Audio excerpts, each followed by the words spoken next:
Humanda ka na! Paparating na si Alien na Mildred! Anong gagawin ko, Bebang? Dito ka lang sa loob. Kapag pumasok si Mildred, huli natin siya. Natatakot ako. Baka meron siyang gawing masama sa akin. Kaming bahala, Princess. Kapag nanggulo ang Mildred na yan, rest pa kami. Pag-awain ako ni Mildred. Dalhin niya ako sa ibang planeta. Hindi kami papayag na sasaktan kang Eldia na yan. Palili pa rin natin yan sa langit. Tama. Dapat nawala na yung magagayang Mildred na yan. Pupunta na naman ako sa tindahan para humingi ng pagkain kay Princess. Oh, no! Guys, si Mildred, paparating na. Maganda na kayo. Princess, ikaw nang bahala dyan ha. Magtatago na ako. Sige, Bebang, magtago ka na.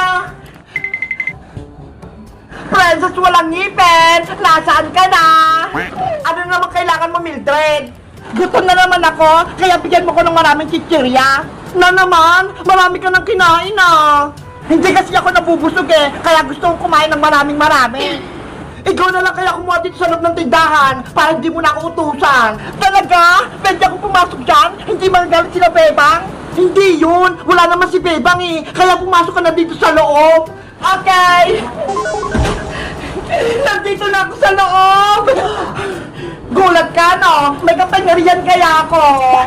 May kapangyarihan si Mildred. Paano namin siya mahuli? Princess, ano pa kukunin ko dito? Sa tingin mo, ano yung masarap?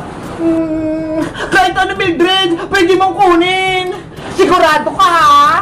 Oo, punin mo yung lagayan mo. Walang magagalit. Okay, kukuha na ako. Ang daming pagkain! Ang sarap talaga kapag andito sa tindahan! Bebang! Bebang! Ano yung iska? Ngayon yung pagkakataon natin para mahuli ang si Ellie na Mildred. Eh paano? Isako natin siya habang nandito siya sa loob ng tindahan. Sige, ukuha ko ng sako. Dahan-dahan ka lang para hindi ka niya marinig. Okay. Ayun yung sako.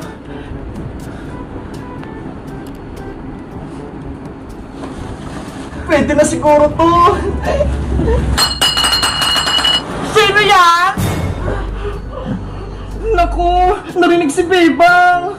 Mildred, wala yun. Baka daga lang. Baka may ibang tao dito ha. Magpakita ka na. Wala nga. Tinignan ko na nga eh. Kumuha ka na dyan ng pagkain. Para makasigurado, ako yung titingin. Yari ako. Paparating na si Mildred. May tao ba dyan? Mildred, sinabi mo ng tao dyan eh. Ah! Alien! Nakita mo yung tulad mo, ha? Diba? Mas maganda ako sa'yo.